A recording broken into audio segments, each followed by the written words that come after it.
what's up guys, this is Josh from the MTG Pals, and today, as I said in my last video, the pack opening, which you should definitely check out. It's a pretty sweet pack opening. It's on our channel. Maybe I'll put a annotation or something right here if you want to see it.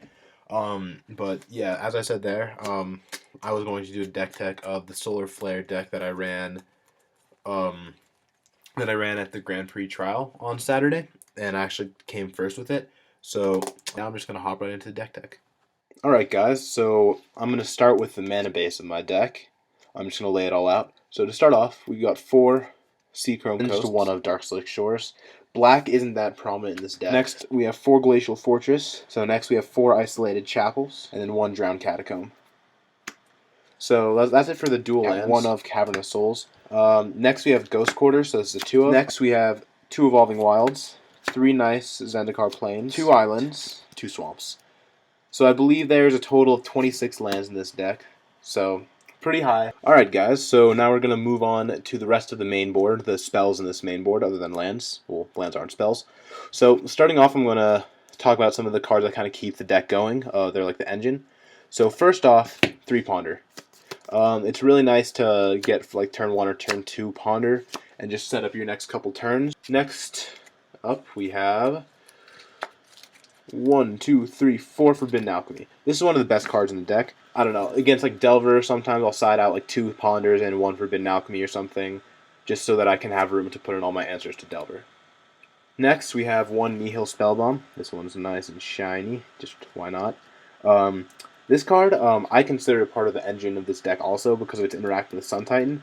If you're going into the mirror or something and you stall out and you have a Nihil Spellbomb, this card is really, really good against the mirror. It's actually the one card that it's the card I'm most scared of. This and Sword of War and Peace are the two scariest cards against this deck, because you like your graveyard in this deck. You have things you want to flash back, targets for Sun Titan, I don't know. But this card with Sun Titan, basically, even if your opponent doesn't even have anything good in their graveyard, you just keep exiling their graveyard and drawing cards with Sun Titan. Next, 4 Lingering Souls. This card keeps you alive, basically. I think it's probably one of the, if not the best card in Standard right now.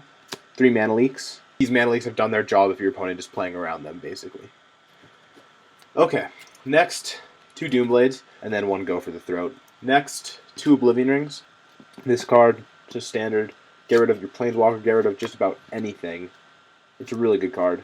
And you can dump it with Forbidden Alchemy and bring it back with Sun Titan, which is very, very good. Very good. That's done a lot for me in my in my experience with this deck. Here's Ratchet Bomb, just a 1 of main board. Just nice with Sun Titan. Yeah, that's pretty much the whole reason it's in here. Just good with Sun Titan. Next for some board sweepers, pretty standard. 2 Day of Judgment. There's more board sweeper, sideboard, and Terminus, but I realize since you're running so many Lingering Souls, Day of Judgment really isn't that good. Just blocking your opponent's guys when they're really a threat, when they're gonna really damage your life total is good enough. The only thing that's bad is Sword of War and Peace. Like that's when you want your Day of Judgments or something, just to get rid of that. But anyway, pretty standard stuff. 2 Day of Judgment. Next, 1 of them Burial Rites. The thing that is nice about having this, just in case, is because if you dump things in your graveyard like Sun Titans or Elesh Norns with your Forbidden Alchemies, you still have Unburial Rights to get them back later. So you don't feel that bad about dumping them in the graveyard. Like you're like, oh no, I won't be able to win if I don't just pick this instead of the land I need. Next, 3 Phantasmal Image. Alright, I did say that Lingering Souls is probably the best card in this deck, I think, but I'm gonna have to.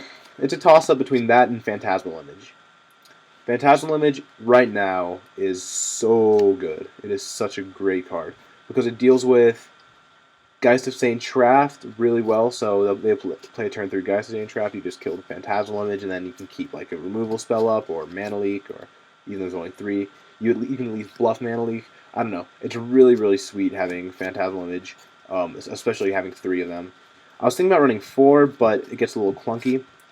But it's really good in so many matchups. Like, I was Phantasmal Imaging Blade Splicers against some people, which is really good because this guy's just a 1/1 body, but you also get the 3/3.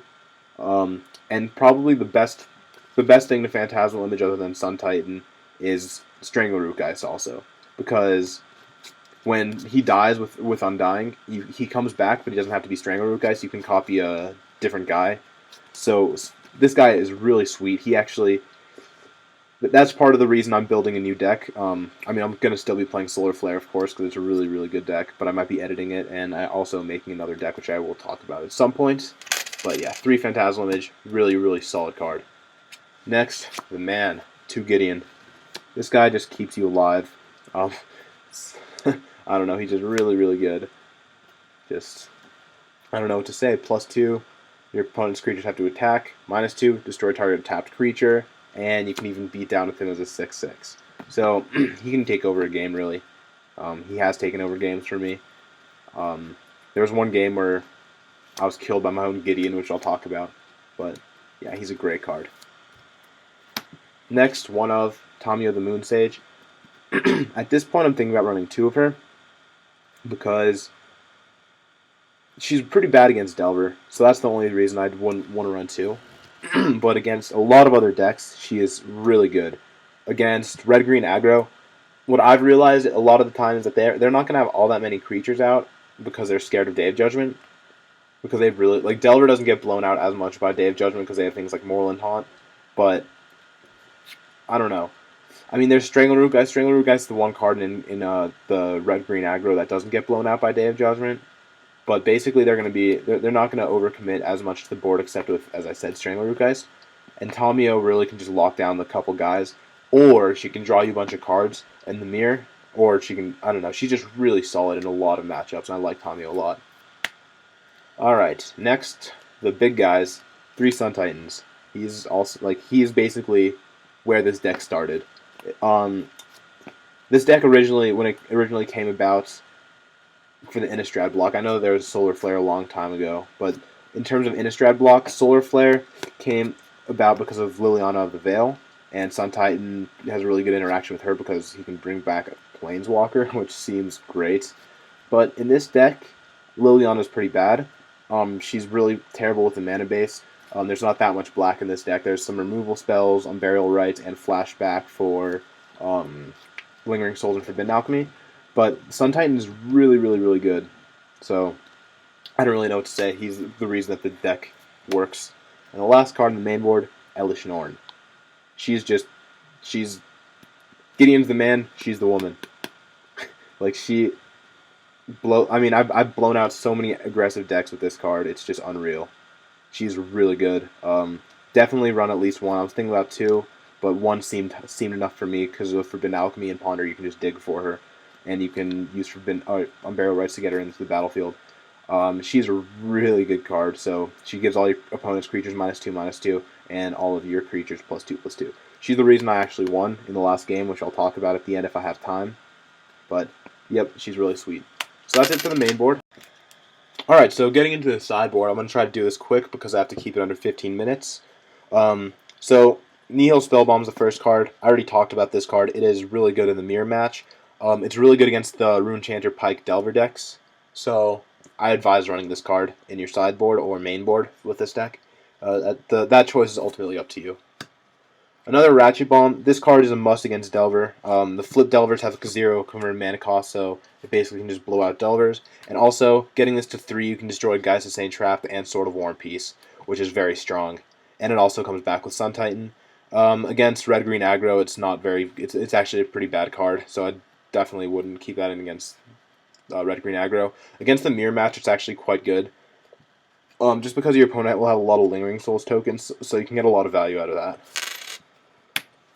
Next, 1 Karn Liberated. In Control Mirrors, he's really good, and against Wolf Run, he's really good. This deck doesn't really have too much of a problem with Wolf Run usually, because you can Phantasmal Image their Titans and then kill them.